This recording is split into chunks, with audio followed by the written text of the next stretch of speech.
Эталоном и классикой камина является, конечно же, камин с открытым очагом и открытой топкой. Но в современном мире поставить такой камин по ряду причин, о которых я расскажу в дальнейшем, проблематично. Но есть современное, практичное, технологичное и качественное решение, которое позволяет нам сделать камин одновременно и эффективным, и безопасным отопительным прибором, а также смотреть на живой огонь. И это техническое решение – подъемный механизм на каминной топке. Вот в данном случае у нас в магазине на Новой Риге стоит каминная топка Astov P3S 8457 с подъемным механизмом.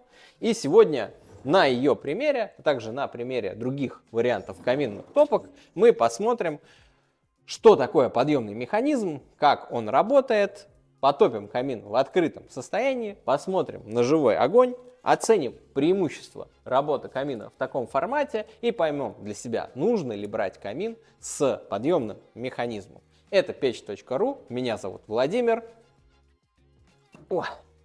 Погнали!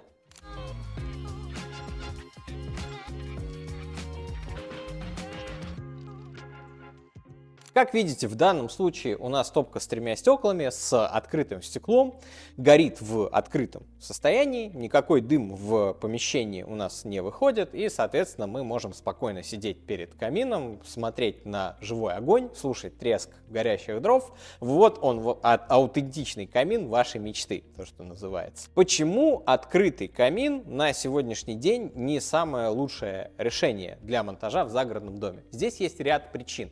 Первое, это потому, что открытая топка, постоянно открытая топка при розжиге может работать нестабильно. То есть, например, вы разжигаете камин, у вас есть там перепады давления на улице, плохая погода, например, сильный ветер или, соответственно, там сильный дождь, снегопад, как это вот сейчас происходит. И при старте, при розжиге камина, когда еще дымоход не прогрелся, у вас часть дыма, так или иначе, из камина, начинает выходить в помещение. У многих даже видно, что на фасаде камина образуется такое вот черное пятно.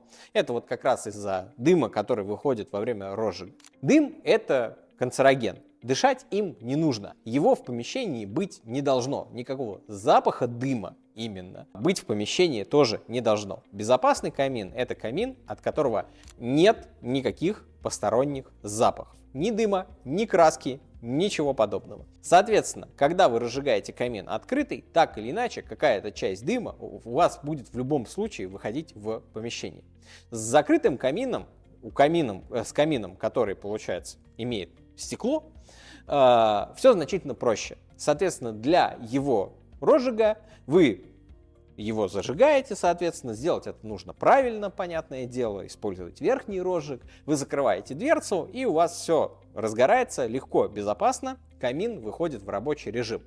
Но дальше далеко не каждый камин можно использовать в открытом состоянии. То есть, например, каминные топки с боковым открыванием, где дверца открывается в сторону, у вас использовать такой камин в открытом состоянии не получится, потому что при нагреве, соответственно, петли, на них есть увеличенное давление, топка разогрета, есть высокая температура и есть риск провисания дверцы и то, что она вообще сломается со временем. Кроме того, такие каминные топки не рассчитаны на даже кратковременное использование в открытом состоянии. И, соответственно, у них уменьшенный диаметр дымохода. То есть они могут просто не справляться с тем количеством дыма, которое выделяется во время работы этого камина в открытом состоянии. Поэтому для того, чтобы камин использовать в открытом состоянии и смотреть на живой огонь, нужно выбирать каминную топку с подъемным механизмом, то есть где дверца поднимается вверх. Такого формата топки есть любой конфигурации. То есть топки с прямым стеклом, с подъемным механизмом, топки с Г-образным стеклом, так называемые угловые топки, они также поднимаются вверх. Топки трехсторонние, как в данном случае, то есть где стекло с 3 сторон. И есть даже островные 4-сторонние топки, где все 4 стекла поднимаются вверх. Какая разница между различными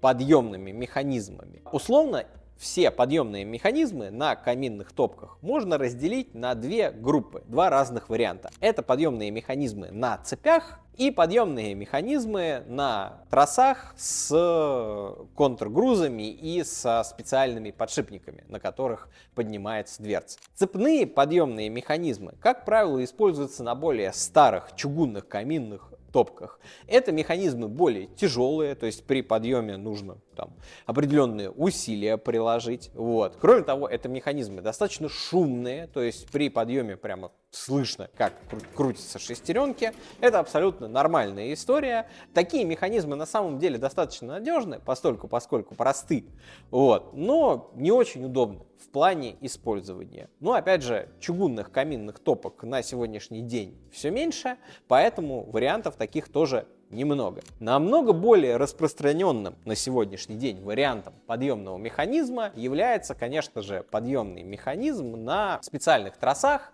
с роликами, где дверца закрывается плавно и аккуратно. Кроме того, в данном случае у многих топок, тут зависит от производителя, нужно смотреть на конкретного по отдельности, есть специальные доводчики, то есть когда дверца закрывается, она, соответственно, в конце еще дополнительно прижимается с помощью специального механизма, что добавляет общую герметичность камина. Также, кроме того, при подъеме дверцы на такого формата каминных топок есть специальный ограничитель, то есть когда вы поднимаете дверцу, там есть специальная пружинка, соответственно, эта дверца как бы рикошетит обратно, что не позволяет там поднять дверцу слишком сильно, разбить стекло и делает этот момент безопасным.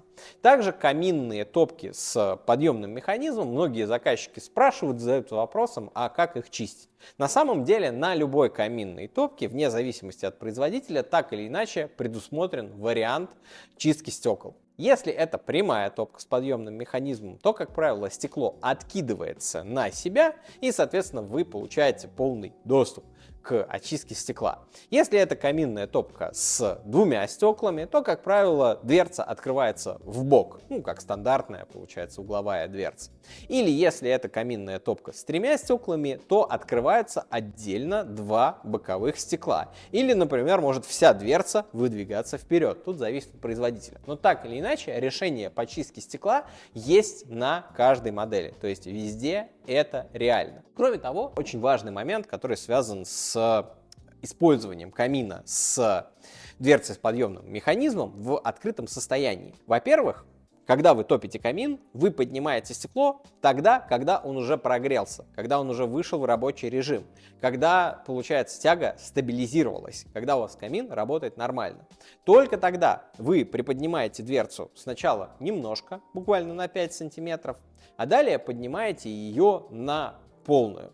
Соответственно, это помогает вам избежать лишних выбросов дыма в помещении, поскольку давление в комнате, давление внутри топки разное, и если вы сразу резко поднимете дверцу, то часть дыма у вас выйдет в помещении, будет вообще ни разу не круто. Поэтому это простые правила использования камина и открывания дверцы для подкладывания дров и также для использования камина в открытом состоянии. Кроме того, использование камина в открытом состоянии очень ограничено.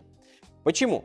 Потому что, во-первых, это не очень безопасно. Даже если у вас вокруг нет ничего горючего, так или иначе, все равно оставлять в таком формате открытый камин не рекомендуется. Вот. Соответственно, вы, как пользуетесь камином в таком формате, подходите, садитесь перед топкой, смотрите на огонь, смотрите, как камин горит, поднимаете стекло, если там есть дрова, они продолжают гореть в открытом состоянии, если нет, то подкладываете, и пока вы находитесь перед камином, то есть, соответственно, когда вы созерцаете огонь вместе там с семьей или самостоятельно, читаете книгу, там, в этот момент, получается, камин открыт и работает в таком формате. А вот когда вы уходите, когда вы покидаете помещение с камином или вообще отходите от камина, вы стекло закрываете, то есть оставляете камин в его безопасном более режиме, то есть именно в закрытом состоянии. Кроме того, несмотря на то, что камин в открытом состоянии может греть сильнее, чем когда он закрыт стеклом, по ощущениям именно от стекла. При этом сама топка нагревается меньше, и КПД камина ниже, то есть он выделяет меньше тепла. Если вы используете камин именно для того, чтобы получать тепло и греть помещение, то выше у него КПД именно с закрытым стеклом и в закрытом состоянии. Так, соответственно, топка прогревается сильнее, больше теплого воздуха идет на конвекцию, и, соответственно, сам камин работает более корректно, дрова не так быстро прогорают. Соответственно, режим использования камина с поднятым стеклом – это режим, который в первую очередь нужен для красоты, для созерцания живого огня и для того, чтобы почувствовать треск дров.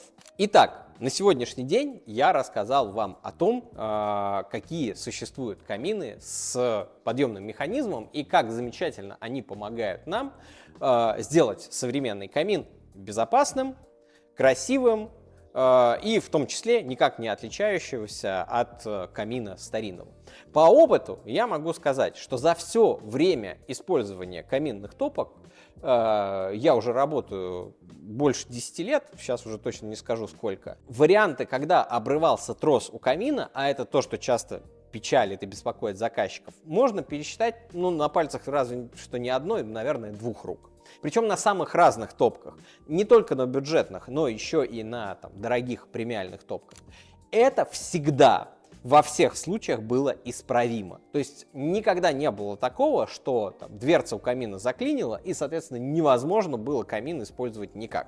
Всегда камин можно починить, причем даже не слишком затратно. Понятное дело, что у разных производителей могут быть разные нюансы в плане использования каминных топок и их ревизии. Но для того, чтобы узнать о них, для того, чтобы узнать больше о конкретных вариантах каминных топок с подъемным механизмом, я рекомендую переходить к нам на сайт, обращаться к нашим специалистам, к монтажникам также. Они смогут вам объяснить и подсказать, каким образом можно починить каминную топку, если у вас сломается подъемный механизм. Но, опять же, я могу сказать, что это единичные случаи.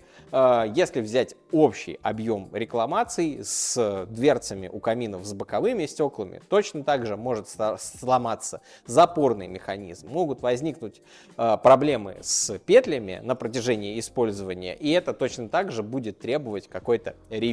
А для того, чтобы узнать больше о различных вариантах подъемных механизмов на каминных топках, подписывайтесь на наш канал, мы еще расскажем и покажем вам много нового. Пока!